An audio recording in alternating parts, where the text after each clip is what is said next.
Proces zakupu nieruchomości może trwać bardzo długo. Na jakim etapie jesteście Wy w swojej transakcji lub jeśli dopiero przygotowujecie się do transakcji zakupu nieruchomości, jak wygląda proces krok po kroku? O tym dzisiaj porozmawiamy sobie i postaramy się wyjaśnić 10 podstawowych kroków, które musicie przejść, przez które musicie przebrnąć, żeby otrzymać klucze na koniec transakcji do swojej nieruchomości. Zapraszamy!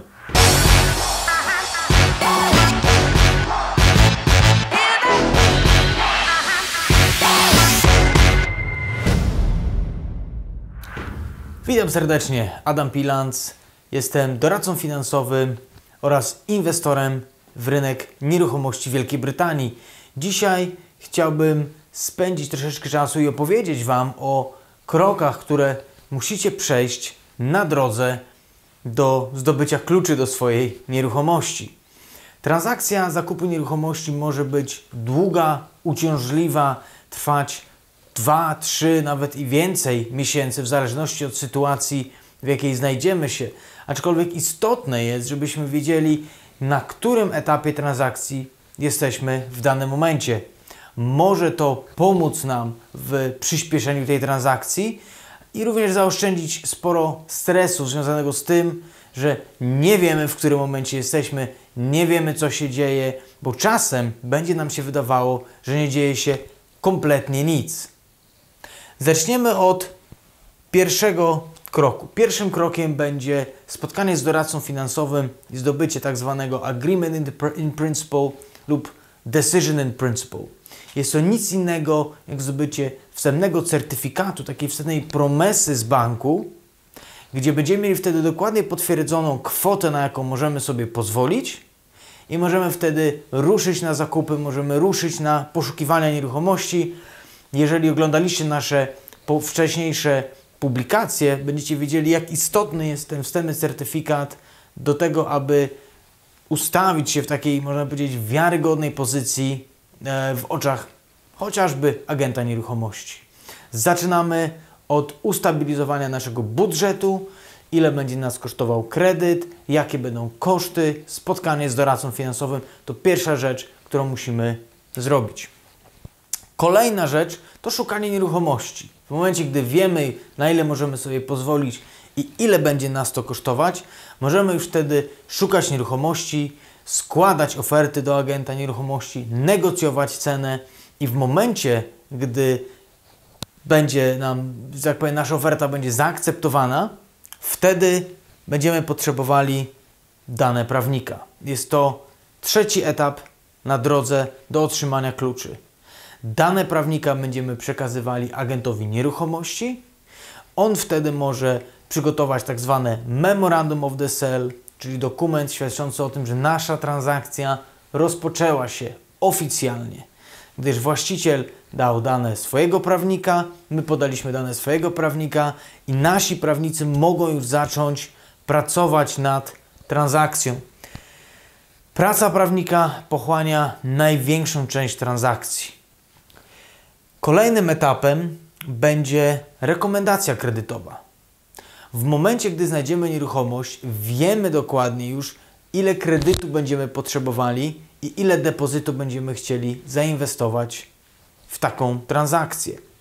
W tym momencie mamy kolejne spotkanie z doradcą finansowym. Już tym razem pracujemy dokładnie nad danych na konkretnej nieruchomości. Ustala się wtedy z klientem czas trwania kredytu, aby rata była w budżecie i żeby klient czuł się z nią komfortowo. Ustalamy wtedy, jaki produkt wybiera klient, czy będzie to stopa stała, czy będzie to stopa zmienna, na ile lat wybiera produkt klient, czyli jakie są preferencje odnośnie ryzyka, czy chcemy produkt długoterminowy, czy raczej krótkoterminowy z możliwością zmiany powiedzmy po 2, po 3 latach, czyli taki kredyt bardziej elastyczny. Takie spotkanie na rekomendację będzie skutkowało tym, że ustalimy dokładnie, jak wygląda nasz kredyt i doradca finansowy będzie wtedy w stanie złożyć formalnie aplikację do banku. W momencie, gdy składamy aplikację do banku, bank będzie wysyłał swojego rzeczoznawcę, żeby sprawdził, czy wartość nieruchomości, czyli cena, którą my za nią płacimy, odzwierciedla wartość rynkową. Taka podstawowa wycena mortgage valuation bardzo często jest sponsorowana przez bank, opłacana przez bank, aczkolwiek nie zawsze. Te koszty związane z kredytem hipotecznym będzie omawiał z Wami doradca finansowy na spotkaniu, jeśli chodzi o rekomendacje, czyli na tym kroku numer 4. Po wycenie będziemy mieli tak zwany underwriting. To generalnie proces związany ze sprawdzaniem wszystkich dokumentów. Pierwszym etapem uzyskania kredytu będzie Agreement in Principle, czy ten wstępny certyfikat, taka wstępna promesa. Potem bank będzie weryfikował wszystko troszeczkę bardziej szczegółowo, czyli doradca finansowy wtedy wysyła payslipy, wysyła rozliczenia, wysyła statementy, czyli wyciągi bankowe, potwierdzenie depozytu. Bank może chcieć potwierdzenie adresu, może chcieć kopię dowodów tożsamości lub paszportów, czyli wszystko, co istotne jest do tego, żeby zweryfikować aplikację i wydać decyzję, czy czy bank będzie pożyczał na określoną nieruchomość. W momencie, gdy przejdziemy przez proces underwritingu, czyli nasze dokumenty zostaną sprawdzone i zaakceptowane przez underwritera, czyli osobę, która będzie wydawała decyzję w sprawie kredytowej, i wycena nieruchomości również jest pozytywna, czyli nieruchomość nie ma żadnych większych problemów, wartość rynkowa odzwierciedla cenę, którą my płacimy za tą nieruchomość, wtedy otrzymujemy mortgage offer, czyli otrzymujemy ofertę kredytową. To już jest obietnica kredytowa. To troszeczkę tak, jakbyśmy mieli wystawiony czek przez bank, ale jeszcze bez daty zakończenia. Daty zakończenia jeszcze nie mamy. Dlaczego? Dlatego, że swoją pracę musi dokończyć prawnik. W międzyczasie prawnik będzie sprawdzał kontrakt, będzie aplikował tak zwane searches, czyli różnego rodzaju mapki związane z zagospodarowaniem przestrzennego, z planami wodociągowymi, również z planami związanymi z ochroną środowiska, z tak zwanymi water search również. To są takie plany związane z odległością od różnego rodzaju akwenów i czy nasza nieruchomość jest narażona na późniejsze zalania. To wszystko będzie sprawdzał prawnik i czasem na te mapki czekamy 2 lub 3 tygodnie i cały proces bardzo mocno wydłuża się. Kolejnym etapem będzie spotkanie z doradcą finansowym, omówienie oferty kredytowej. Sprawdzamy, czy nic u klienta, jeżeli chodzi o jego priorytety, nie zmieniło się i omawiamy z nim również kwestie związane z zabezpieczeniem kredytu hipotecznego, czyli tak zwany mortgage protection. Dobry doradca finansowy będzie w stanie omówić z Wami, na czym polega zabezpieczenie kredytu hipotecznego, jak zabezpiecza się kredyt hipoteczny, co jest istotne, ile przeznacza się, czyli jaki budżet powinniście mieć na tego typu zabezpieczenie kredytu hipotecznego, aby niezależnie od sytuacji zawsze móc zostać w tym domu, mieszkać w tym domu, gdyż będzie to jedna z największych inwestycji w naszym życiu.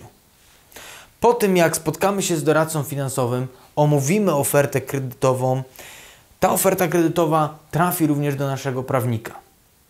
Jeżeli nasz prawnik będzie miał odpowiedzi na wszystkie pytania do kontraktu, czyli tak zwane inquiries, wszystkie będą już usatysfakcjonowane, czyli prawnik nasz będzie czuł się pewnie, że możemy bezpiecznie kupić tą nieruchomość, będzie miał te wszystkie mapki z Urzędu Miasta i wszystko będzie sprawdzone, powinien zaprosić nas do siebie lub wysłać nam kontrakt do podpisania. W momencie, gdy podpiszemy kontrakt, odeślemy kontrakt, prawnik również wyśle nam tak zwany completion statement. Completion statement to nic innego jak rozpisanie dokładnie tego, ile musimy wysłać prawnikowi, aby zakończyć transakcję. Czyli na tym completion statement będziemy mieli koszty związane z obsługą prawną, będziemy mieli nasz depozyt i ewentualnie odjęcie różnego rodzaju zaliczek, które już wcześniej uiściliśmy na konto prawnika. W momencie, gdy nasz prawnik ma ofertę kredytową, ma nasz depozyt i ma sprawdzony kontrakt, może przygotowywać się do jednego z końcowych etapów transakcji, czyli do tak zwanego exchange of contract. Exchange of contract to nic innego jak wymiana kontraktów pomiędzy prawnikami obie strony są zadowolone, żeby taka transakcja się zakończyła. W tym momencie ustala się tak zwaną completion date, czyli datę przekazania kluczy nowemu właścicielowi. Przeważnie minimum 6 do 7 dni roboczych potrzeba pomiędzy exchange i completion. Jest to po prostu czas, który jest wymagany, aby bank przelał całe fundusze na konto prawnika, a potem właściciela.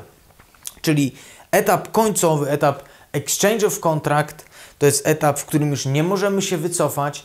Depozyt został przelany na konto drugiej strony i czekamy już tylko na klucze.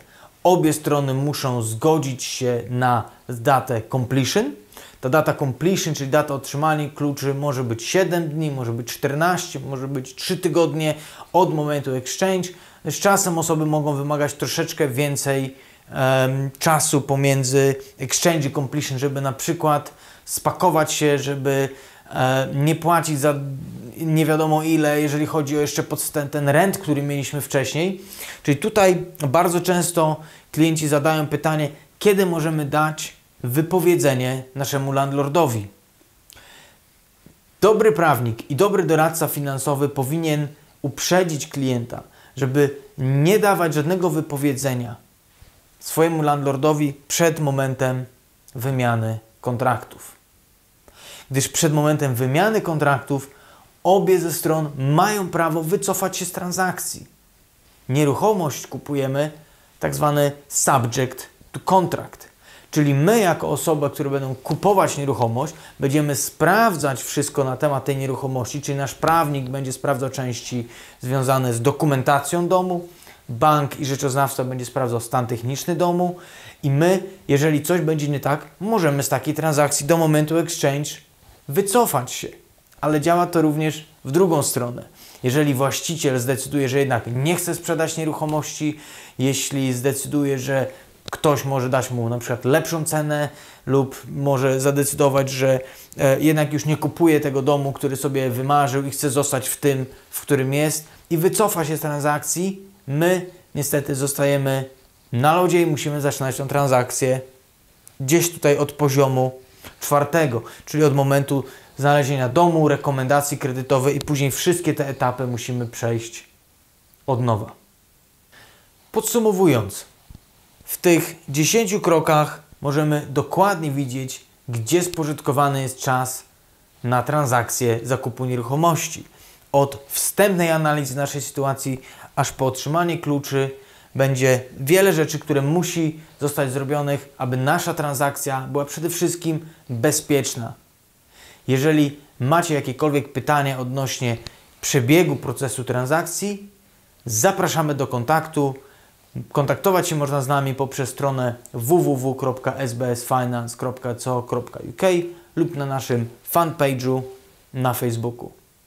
Jeżeli chcielibyście mieć dostęp do takiego dokumentu, który pomoże Wam odznaczać sobie już etapy transakcji, wejdźcie na naszą stronę lub napiszcie nam maila, wyślemy Wam taki spis i będziecie mogli sobie sami odhaczać, na którym etapie jesteście. Pomoże Wam to w identyfikacji różnego rodzaju zatorów, które mogą się podczas takiej transakcji przytrafić. Najczęściej jest to w okresie, gdy prawnik sprawdza kontrakt, gdyż to zajmuje po prostu najwięcej czasu. Mamy nadzieję, że te informacje pomogą Wam w przejściu przez proces zakupu nieruchomości sprawnie i świadomie. Dziękujemy bardzo za uwagę.